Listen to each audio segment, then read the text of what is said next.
The morning sky over New Shanghai burned with colors that should not exist in nature. Admiral Chen Xiaoming watched from the bridge of the destroyer Valiant as purple and orange flames consumed the atmosphere of the colony world below. 12 million people had lived there yesterday. Today there was only fire and ash. "Admiral, we're receiving broadcast from the surface," Lieutenant Parker said, his voice shaking. They're automated distress calls. Nobody's left to send them." Chen closed her eyes. Her daughter had moved to New Shanghai 3 years ago with her husband and 2 children. Chen had visited them 6 months back. The grandchildren had shown her their new school, excited about the science program. Now that school was vapor scattered across a dead world. "How many?" Chen asked quietly. "New Shanghai is the 7th colony hit in 3 days, ma'am," Parker replied. "Current estimates put civilian casualties at 12 billion across all attacked worlds." 12 billion. The number was too large to understand. Chen tried to picture it. Every person she had ever known multiplied 1,000,000 times over. Gone in 72 hours. The communications console chimed. Parker looked up with wide eyes. "Admiral, we're receiving a transmission. It's on all frequencies. Every human ship and colony is getting this. Put it through." The view screen flickered, showing a creature that humanity had never seen before. It stood nearly 8 feet tall with 4 arms and skin that looked like polished black stone. Its eyes were deep red, and when it spoke, its voice was filled with contempt. "Humans of the Terran colonies," the creature said. "I am war leader Zekthar of the Krathek Dominion. Your species has expanded into territory that belongs to us by right of strength and age. You are children playing with toys you do not understand." Chen felt her hands grip the armrests of her chair. "We have demonstrated our power," Zekthar continued. 7 of your worlds have been cleansed. This is your only warning. You will abandon all colonies in the outer expansion corridor. You will retreat to your core systems. You will submit to Krathek authority. You have 1 solar cycle to comply. If you refuse, we will systematically destroy every human world until your species exists only in memory." The transmission ended. The bridge of the Valiant fell silent. "Ma'am," Parker said after a long moment, "what do we do?" Chen looked at the burning world below. Somewhere in those flames were the ashes of her family. Somewhere down there were the remains of 12 million dreams, hopes, and futures that would never happen. "We go to Earth," Chen said quietly. "The government will need to hear this from someone who saw it firsthand." The journey to Earth took 6 days through the fastest hyperspace lanes. Chen spent those days reviewing intelligence reports on the Krathek. What humanity knew about them was limited. They were old, much older than humanity's few centuries in space. Their empire spanned 300 star systems. Their military was massive, their technology proven through countless conquered species. The analysis division sent their assessment to Chen's personal terminal. She read it 3 times, hoping the numbers would change. They did not. The Krathek Dominion possessed approximately 10 times the military strength of humanity's combined defense forces. In a direct conflict, humanity would lose. But the analysis also included something else. A note from Commander Williams, the head analyst. "Admiral Chen," it read. "These numbers reflect conventional warfare doctrine. They assume both sides fight by established rules of engagement. They assume limitations on weapons deployment. They assume humanity continues current policy regarding restricted military technologies. If any of these assumptions change, these projections become invalid." Chen understood what Williams was not saying directly. Humanity had weapons they chose not to use. Weapons locked away because they were too terrible, too destructive, too likely to destroy the user along with the enemy. Every major nation on Earth had contributed their worst nightmares to 7 sealed facilities after the unification wars nearly ended human civilization 150 years ago. The Pandora Vaults. Chen had heard rumors about them throughout her 40-year military career. Antimatter bombs that could crack planets. Nanomachines that could disassemble matter at the molecular level. Artificial intelligence weapons that could think faster than any organic mind. Quantum devices that could manipulate the fabric of space itself. All of it locked away. All of it gathering dust while humanity tried to prove they could be better than their violent past. When the Valiant reached Earth, Chen was immediately summoned to Geneva, to the headquarters of the unified government. She had never been inside the Security Council chambers before. The room was smaller than she expected, but the weight of history pressed down from every wall. This was where humanity's leaders had ended the unification wars. This was where they had decided to reach for the stars instead of destroying themselves. President Sarah Okonkwo sat at the head of the table. Around her were representatives from every major region of Earth and the colonies. Some faces were familiar from news broadcasts. Others were strangers. All of them looked tired and afraid. Admiral Chen, Okonkwo said, "You witnessed the destruction of New Shanghai. Tell us what you saw." Chen stood and delivered her report. She kept her voice steady and professional, describing the attack patterns, the weapon signatures, the complete devastation. She did not mention her daughter's family. That grief was private, locked away behind decades of military discipline. When she finished, the council erupted in argument. Some demanded immediate retaliation. Others insisted on diplomatic solutions. Secretary General Torres argued for evacuation of the outer colonies and consolidation of defenses around Earth and the core worlds. "If we retreat, we save lives," Torres said. "We can negotiate from a position of safety." "Negotiate what?" snapped General Okoro of the African Union. "They killed 12 billion people as an opening statement. What makes you think they'll negotiate in good faith?" "We cannot win a military confrontation," Torres replied. "The numbers are clear." Chen watched the debate continue for hours. The council was fracturing, unable to agree on a course of action. Finally she stood. "Permission to speak, Madam President?" Okonkwo nodded. The room fell silent. "The Krathek believe they have already won," Chen said. "They think we are weak because we choose peace. They think our restraint is fear. They gave us 1 solar cycle to surrender. That deadline expires in 16 hours. "What are you suggesting, Admiral?" Okonkwo asked. Chen took a breath. What she was about to say would change everything. "I am suggesting we show them why humanity locked away certain weapons," Chen said. "I am suggesting we remind the galaxy what humans are capable of when we stop holding back." The Krathek struck first. "We should make absolutely certain they never get a chance to strike again." The room erupted again. But Chen saw something in President Okonkwo's eyes. Recognition, understanding, and beneath it all, a cold fury that matched Chen's own. Okonkwo raised her hand for silence. When the room quieted, she spoke clearly. "The Krathek have made their choice. Now we make ours. Admiral Chen is correct. We have tried to be better than our past. We have chosen peace and restraint. But they have mistaken that choice for weakness." The president reached into her jacket and withdrew a small data chip. Chen recognized it immediately. The seal of Executive Order Omega, authorization to access the Pandora vaults. "If we do this," Okonkwo said quietly, "there is no going back. We will become what we fought so hard not to be." "They already made us into something different," Chen replied, "when they killed 12 billion of us. We did not choose this war, Madam President, but we can choose how to end it." Okonkwo inserted the chip into the terminal. 7 red lights appeared on the screen, 1 for each vault. She placed her hand on the authorization scanner. "God forgive us," she whispered, and pressed confirm. Across the solar system, 7 sealed facilities received their activation codes. Doors that had been locked for 150 years began to open. Humanity had tried peace. Now they would remind the galaxy why that peace was necessary. The first Pandora vault opened in the mountains of Colorado, buried 3 miles beneath solid rock. Dr. James Rutherford stood in the access tunnel, watching as massive steel doors slid apart for the first time in 40 years. He had been 35 when he helped seal these doors. Now he was 75, pulled from retirement to explain what humanity had built in its darkest hour. "I never thought I would see this place again," Rutherford said to the young officers accompanying him. "We designed these weapons hoping they would rust away unused. We built them as insurance against extinction, then prayed we would never need them." Lieutenant Sarah Kim looked at the rows of sealed containers stretching into the distance. Each one was marked with warning symbols in every human language. Some glowed with soft blue light. Others were surrounded by electromagnetic containment fields. All of them radiated danger.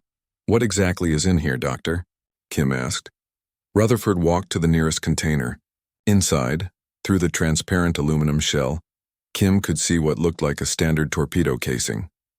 "This is a quantum disruption device," Rutherford explained. "When activated, it phases through normal matter. Shields cannot stop it. Hull armor cannot deflect it. It passes through a ship's defenses like they do not exist, then detonates inside the target. How destructive is the explosion? Kim asked. There is no explosion, Rutherford said quietly. The device disrupts the quantum field that holds matter together. Anything within a 50-meter radius simply stops being. The atoms disconnect from each other. A ship does not explode or burn. It just stops existing. Kim felt her stomach turn. That's horrifying? Rutherford finished. Yes, that is why we locked it away. But the Krathek need to learn that humanity has nightmares we chose not to unleash. They have changed that choice. Similar scenes played out at the other 6 vaults. In the Sahara, engineers activated production facilities for self-replicating combat drones. Each drone was designed to harvest materials from enemy ships, building copies of itself until one became 1,000, then 1,000,000. In Siberia, antimatter production plants that had been on standby for decades roared to life. In the Pacific, underwater facilities began assembling weapons that could manipulate gravity itself. In orbit around Mars, Fleet Admiral Marcus Stone reviewed the activation reports. Every vault was coming online. Production timelines were being uploaded to military command. What he saw made him pause. Stone called President Okonkwo directly. Madam President, are you seeing these production schedules? I am, Admiral. If we build even half of what these facilities are capable of producing, we will have the most powerful military in known space within 6 months, Stone said. We will not just match the Krathek. We will surpass them. Good, Okonkwo replied. That is the point. We will never be in this position again. Never. With respect, Madam President, some of these weapons, the colony on Europa is requesting we deny their antimatter production quota. The governor says the risk of an accident is too high. The risk of extinction is higher, Okonkwo said coldly. Override the governor. Every facility produces at maximum capacity. We did not ask for this war, Admiral, but we will end it permanently. Stone nodded and closed the connection. He understood the president's fury. Everyone in the military had lost someone in the attacks. His own brother had been on New Shanghai. But Stone had studied history. He knew what happened when nations allowed rage to guide their actions. Still, he issued the orders. Production schedules were confirmed across all 7 vaults. Humanity's industrial base shifted into total war configuration. Civilian shipyards received new blueprints, not for colony ships or cargo haulers, but for warships. Designs that had existed only in classified databases for over a century, the ships were efficient and brutal. No wasted space for comfort or aesthetics. Every cubic meter was dedicated to weapons, shields, engines, or ammunition storage. The engineers who had designed them during the Unification Wars had known exactly what they were creating. Vessels of pure destruction. Within 3 weeks, the first new warship rolled out of the lunar shipyards. The Retribution was a dreadnought-class vessel, bristling with weapons that had never been field-tested. Admiral Chen stood on the bridge for its maiden flight and felt a mix of pride and deep sadness. This ship represented the absolute best of human engineering applied to the absolute worst of human purpose. All systems green, Admiral, the captain reported. The ship is ready for combat operations. How long until the fleet reaches full strength? Chen asked. At current production rates, we will have 2,000 warships within 5 months. That is triple our pre-war fleet size, Chen nodded.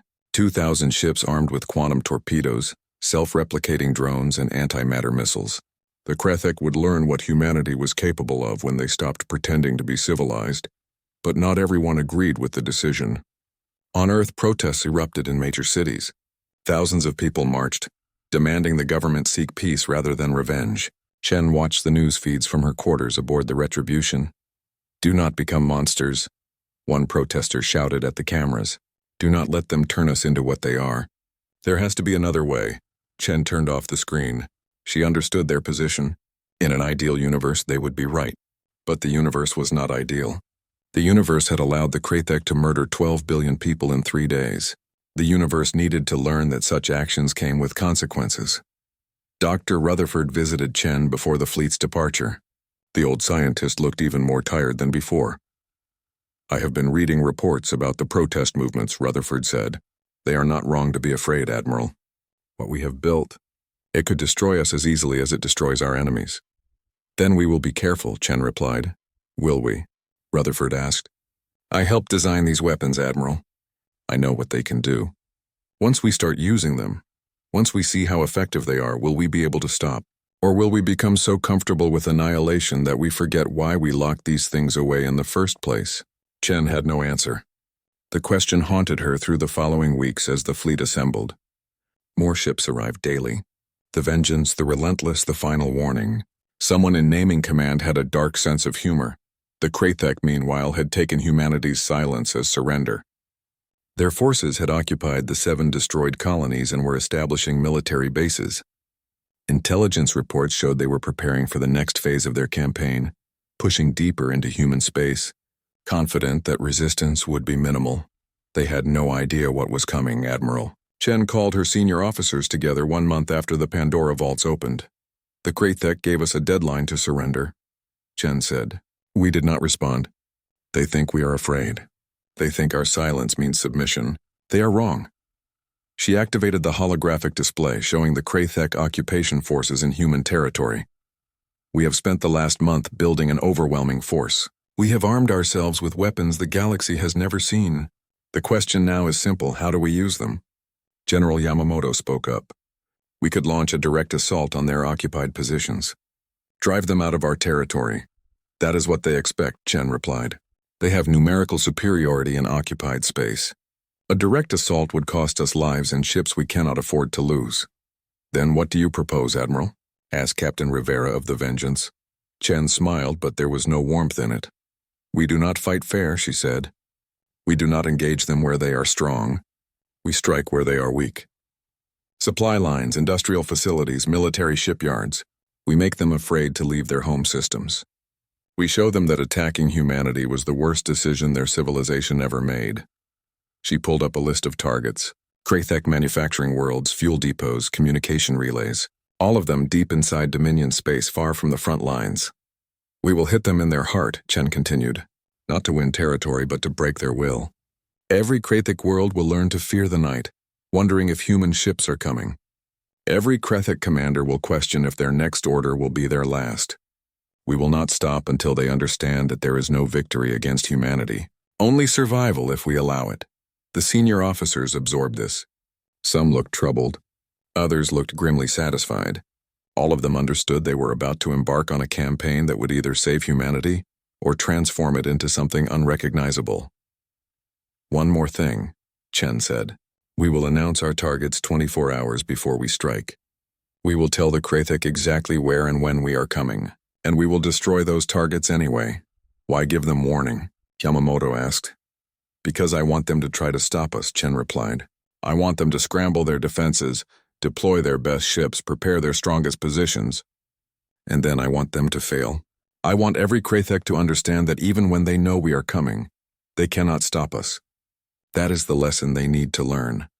The fleet departed 1 week later, 2,000 warships carrying weapons that should never have been built.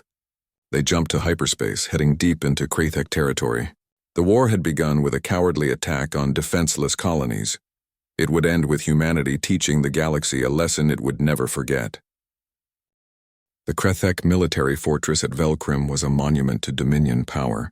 Massive defensive platforms orbited the industrial moon, each one capable of destroying a fleet. Thousands of automated weapons tracked every object within 10 light seconds. The Krathek had built similar fortresses across 300 systems over 5,000 years. None had ever fallen. Commander Jaltok stood in the fortress command center, reviewing the strange transmission that had arrived 1 day ago. It played on repeat across every screen, in every Krathek language. Attention, Krathek defenders of Velcrim, the human admiral said. In 24 hours, at exactly 800 Galactic Standard Time, we will arrive at your location. We will destroy your fortress and all military installations on Velcrim.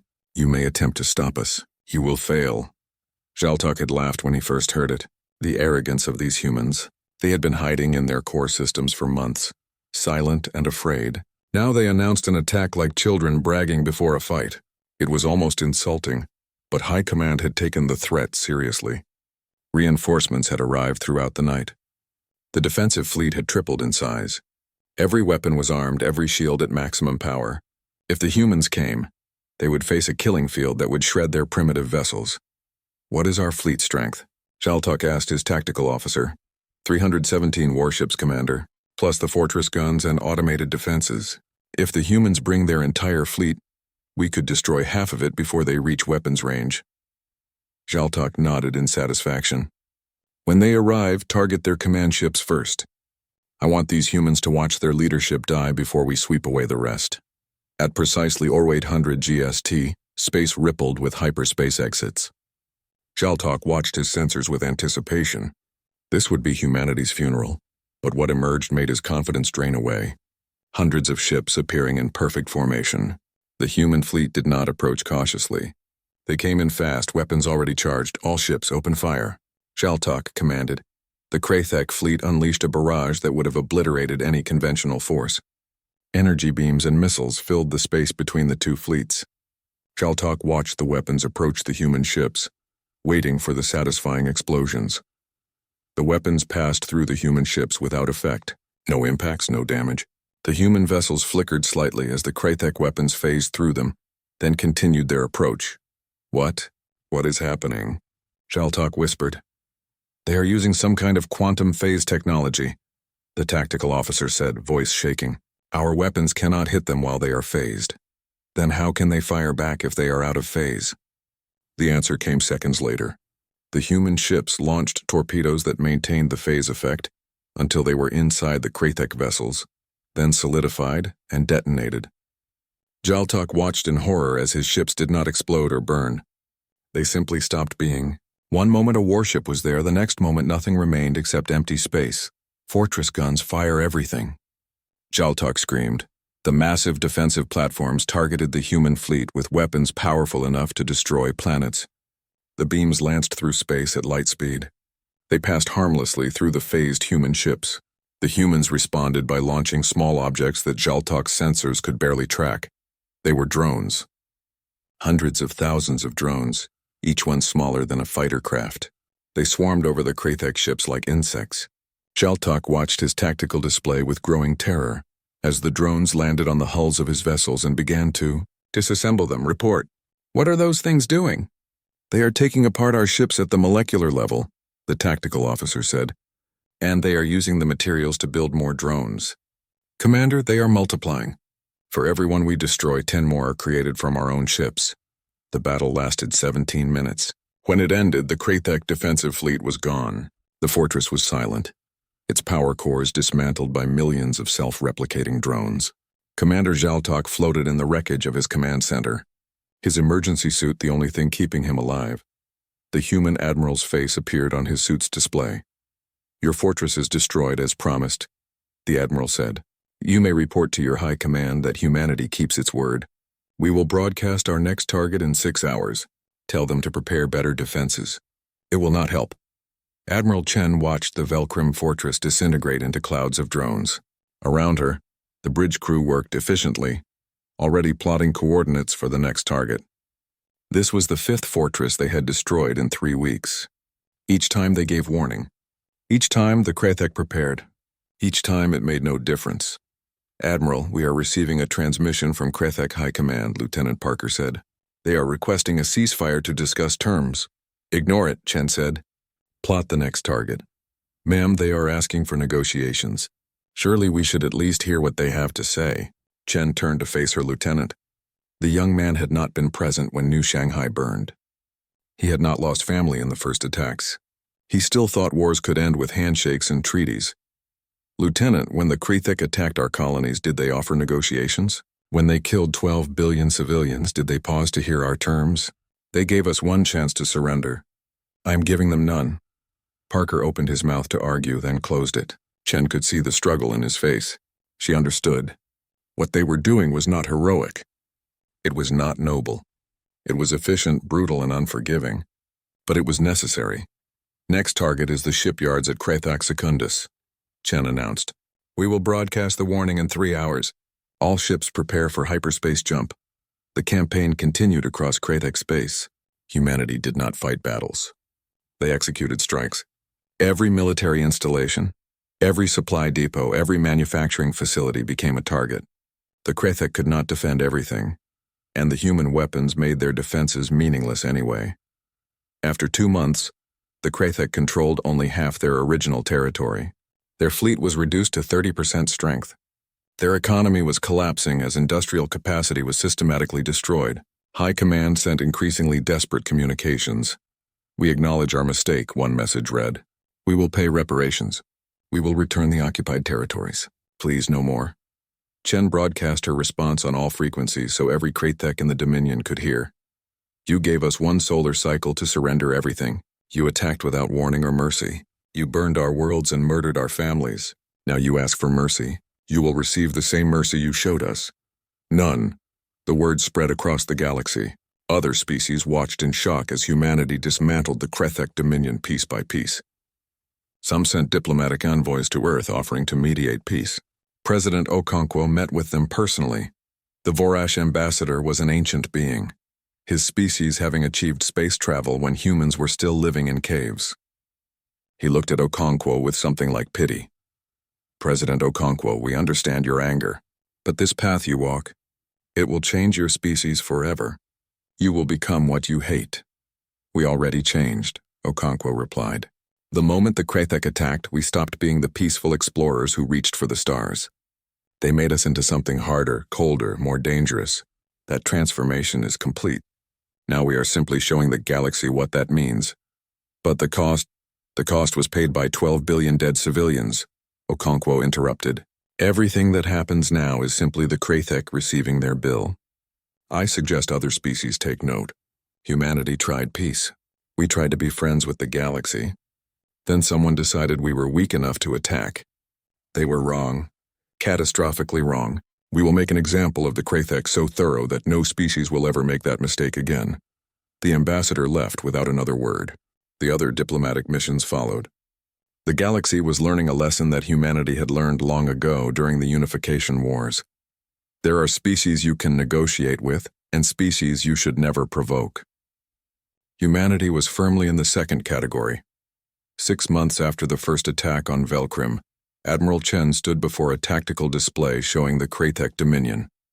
2/3 of their territory was now classified as pacified, a military term meaning all military installations were destroyed, all shipbuilding capacity eliminated, all weapons production ceased.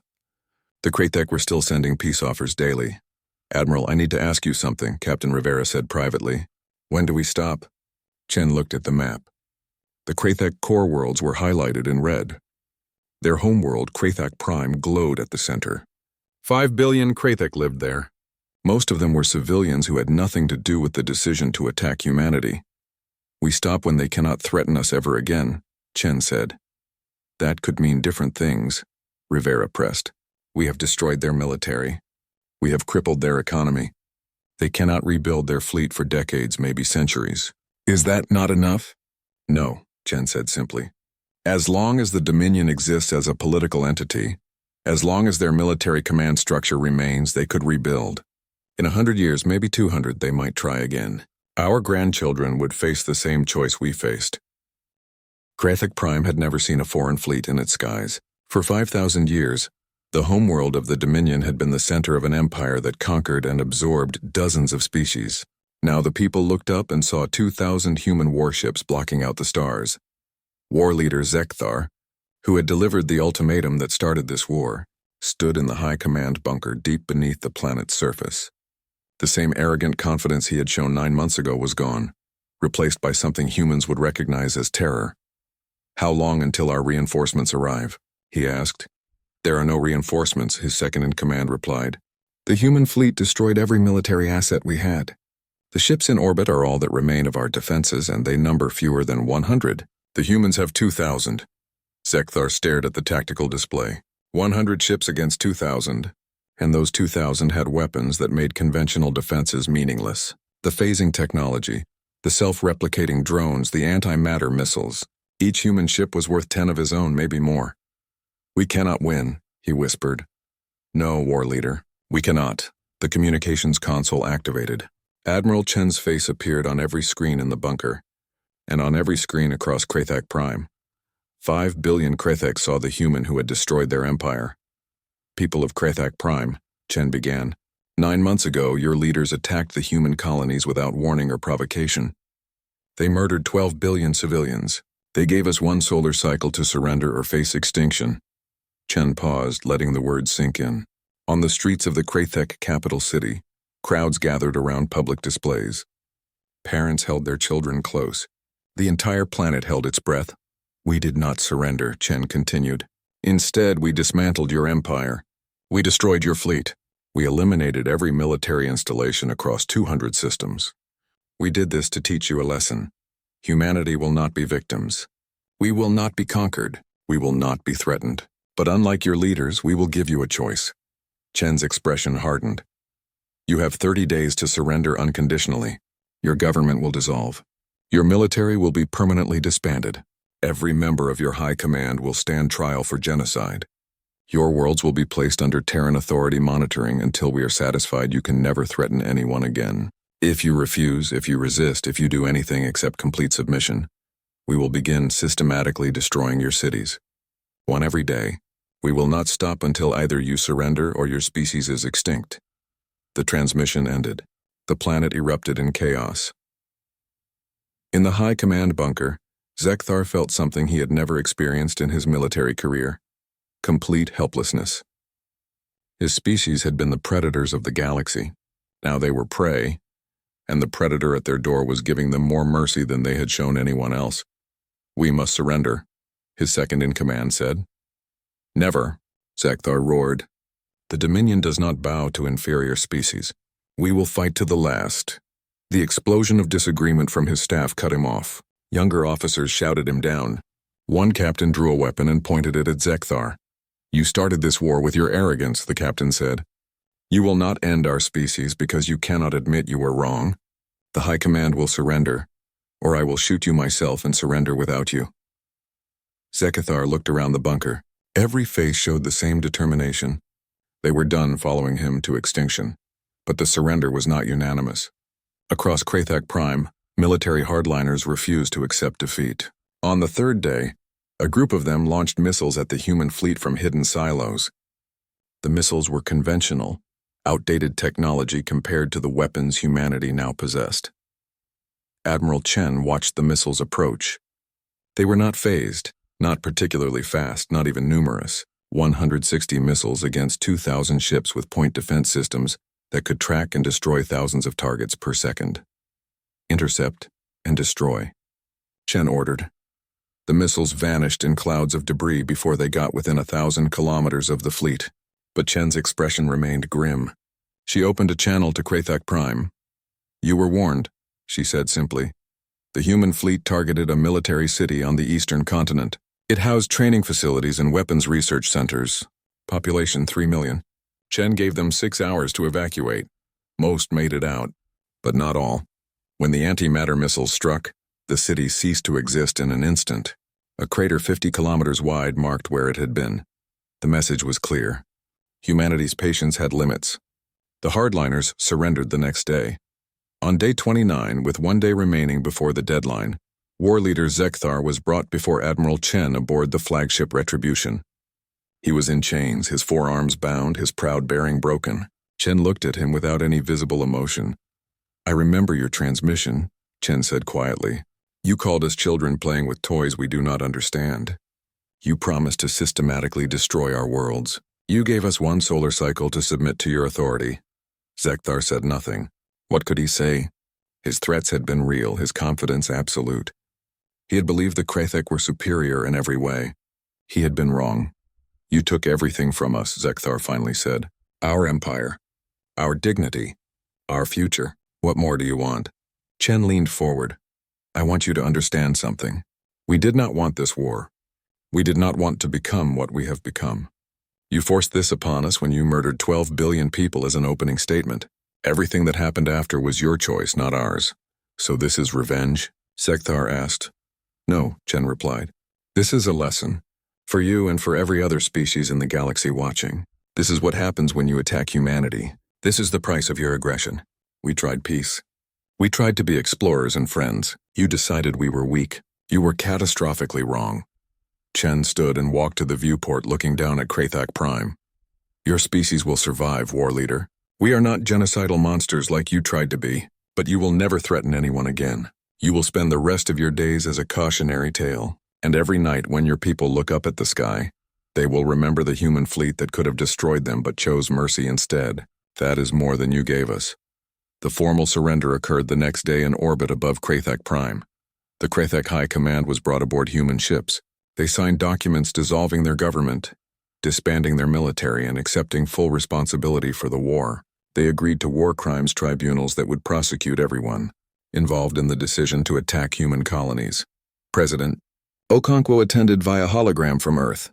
She looked older than she had at the war's beginning, worn down by the weight of decisions no leader should have to make. This war is over, she announced, but humanity's vigilance is not. We will maintain a permanent military presence in this region. We will monitor Krathek worlds for generations. We will ensure that what happened to our colonies never happens to anyone else. As the Krathek delegates were led away, Admiral Chen found herself alone on the observation deck. She looked at the planet below and thought about her daughter, her grandchildren, the 12 billion who died in fire and fury. She had avenged them. She had made the Krathek pay for every single life they had taken. So why did she feel so empty? Commander Jackson appeared beside her. He was the officer who had refused orders months ago, when he believed humanity was going too far. He had been relieved of command but not punished, and he had stayed with the fleet as an observer. Admiral, Jackson said quietly, permission to speak freely? Granted, we won.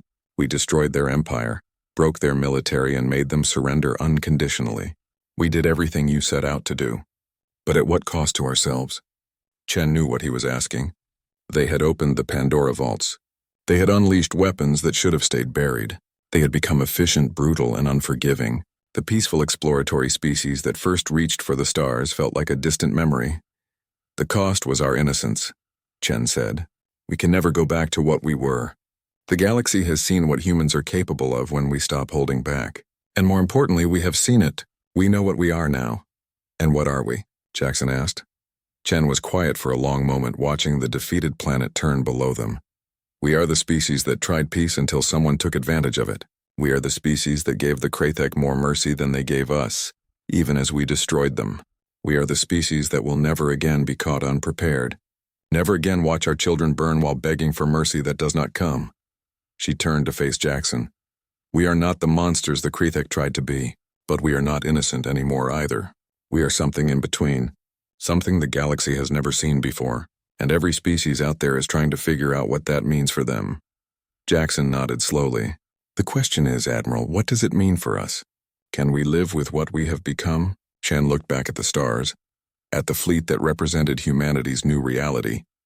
We will have to, she said, because the alternative is becoming victims again, and that is something humanity will never accept. Not anymore, not ever again. The war was over. The Krathek had surrendered. 50 years after the war ended, the galaxy looked very different. The Krathek Dominion was a memory, replaced by dozens of small, independent Krathek states that lived under constant Terran authority observation. The old empire that had spanned 300 systems now existed only in history books and warning tales. On Earth, a young student named Marcus Chen sat in a history class at the Unified Government Academy. His grandmother was Admiral Chen Xiaoming, now 94 years old and long retired. She occasionally visited his class to answer questions about the war. Today was one of those days. The old admiral walked slowly to the front of the classroom, her posture still military straight despite her age. She looked at the young faces staring at her, seeing in them the innocence that her generation had lost. You want to know about the war, she said without preamble. You want to know if we were right to do what we did. You want to know if the cost was worth it. The students nodded. They had grown up in a galaxy where humanity was respected and feared in equal measure. They had learned about the Pandora vaults in school, studied the weapons that could dismantle ships at the molecular level, read casualty reports from both sides of the conflict. But they had not lived through it. They could not truly understand. The Krathek killed 12 billion of us, Chen continued. That number means nothing to you. You cannot grasp it. I could barely grasp it, and I watched worlds burn. But I can tell you what it meant to lose my daughter, my grandchildren, everyone I loved on New Shanghai. That pain, multiplied by millions of families, that is what the Krathek did in 3 days. She paused, looking at each student. So we opened the vaults. We built weapons we had promised ourselves we would never use. And we destroyed an empire that was older than our entire presence in space. We did this because the alternative was extinction or slavery. There was no middle path. The Kretek gave us no other choice. A student raised her hand. But Admiral, did you ever regret it? Using those weapons? Chen was quiet for a moment. Every single day, she said softly, I regret that we had to become what we became. I regret that we lost our innocence. I regret that we showed the galaxy our capacity for violence. But I do not regret surviving. I do not regret that you can sit here safely, asking me these questions because humanity made itself too dangerous to attack. That is the price we paid for your peace. Another student spoke up. They say the Kretek children learn about the war as a mistake that cost them everything. Do you ever think about their children? Yes, Chen replied. I think about the Kretek children who lost parents in our attacks. I think about the ones who grew up in a broken empire. I think about them often, but I also think about my great-grandchildren who exist because we fought back. I think about every human child who was born in the 50 years of peace we won. The Kretek children suffered because their leaders chose war. Our children lived because we chose survival. The class fell silent, absorbing this. Chen could see them trying to reconcile the sweet old woman who visited their families with the warrior who had destroyed an empire. Across the galaxy, similar conversations happened on every human world. Memorials stood in every major city, not celebrating victory but remembering the cost. The monuments were identical everywhere, a simple black wall with 12 billion names inscribed in microscopic text. At the bottom of each monument, the same phrase appeared. They struck first. We made certain there would be no second chance. But humanity had not simply memorialized the past. They had learned from it. The Pandora vaults remained open. The weapons that had defeated the Kretek were now standard military equipment. The Terran defense fleet had grown to 10,000 ships, constantly patrolling human space and beyond. Humanity maintained the most powerful military in known space, and everyone knew it. This had consequences. Some species viewed humanity with fear and suspicion. They kept their distance, unwilling to risk provoking the sleeping giant. Others saw humanity as protectors, the one species willing and able to stop aggression wherever it appeared. Smaller civilizations often requested human presence in their territories, knowing that no one would dare attack with Terran warships nearby. On Kretek Prime, now called New Kretek under the reformed government, an old Kretek named Jalmor taught his grandson about history. Jalmor had been a young officer during the war, assigned to a supply station that the humans had destroyed with their self-replicating drones. He was one of the few survivors from his unit. Tell me about the humans, grandfather, the young Kretek asked. His name was Tekval, and he was studying to become a diplomat. What do you want to know? Jalmor asked. Are they as dangerous as the stories say? Jalmor looked at his grandson with sad eyes. The stories do not capture it, he said. You need to understand, Tekval, that humanity is not cruel by nature. They tried peace first. They explored the galaxy with open hands and friendly intentions. But our ancestors mistook their kindness for weakness, and when humans decide to stop being kind when they commit to violence, they are more terrifying than any species in known space. But they let us live, Tekval said. They could have destroyed us completely, but they gave us a chance to surrender. Yes, Jalmor agreed. And that is what you must remember if you become a diplomat. Humanity's mercy is real, but it has limits. They will give you chances. They will negotiate. They will be reasonable. But the moment you cross the line, the moment you hurt them the way we hurt them, all that mercy vanishes, and what remains is a species that will systematically dismantle everything you have built, and they will do it with cold efficiency. Tekval absorbed this. So how do we interact with them? With respect, Jalmor said. With honesty. With the understanding that they remember what we did and they will never let it happen again. Humanity is not our enemy anymore, but they are not entirely our friend either. They are our watchful guardians, and that is the relationship our ancestors earned for us. In Geneva, President Maria Santos met with the Galactic Council, a loose alliance of spacefaring species that had formed in the decades after the war. The council existed partially because of humanity. Many species wanted a forum to coordinate with each other and present a unified voice when dealing with the Terran Authority. President Santos, the Varash ambassador, began. We have concerns about your military expansion. Your fleet now outnumbers the combined forces of the next 5 largest militaries. Some species worry about your intentions. Santos looked at the assembled representatives. Some appeared genuinely concerned. Others were clearly testing humanity, seeing how they would respond to criticism.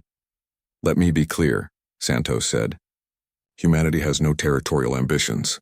We do not seek to conquer or control other species.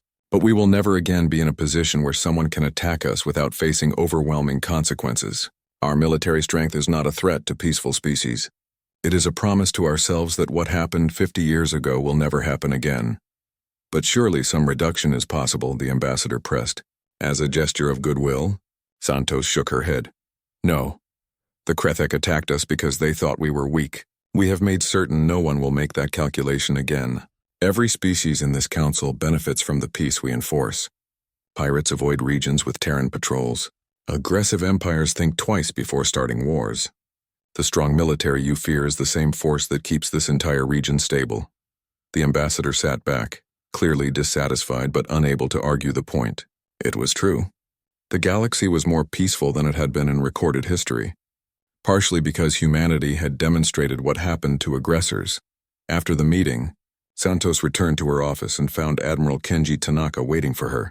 Tanaka commanded the home fleet, the ships assigned to defend the Sol system. He looked troubled. "Madam President, we have detected a new species on the edge of known space.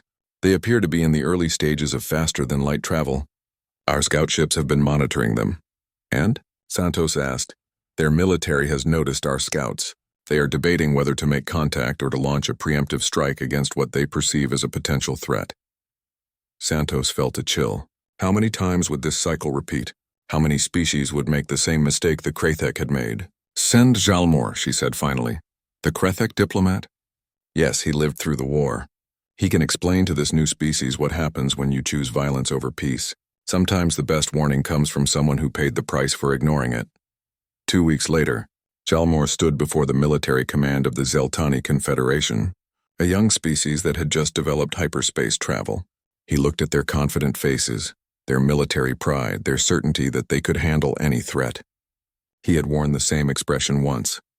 "You are deciding whether to strike first or negotiate," Jalmor said. "I am here to tell you about what happens when you choose violence against humanity." For 2 hours, he told them everything.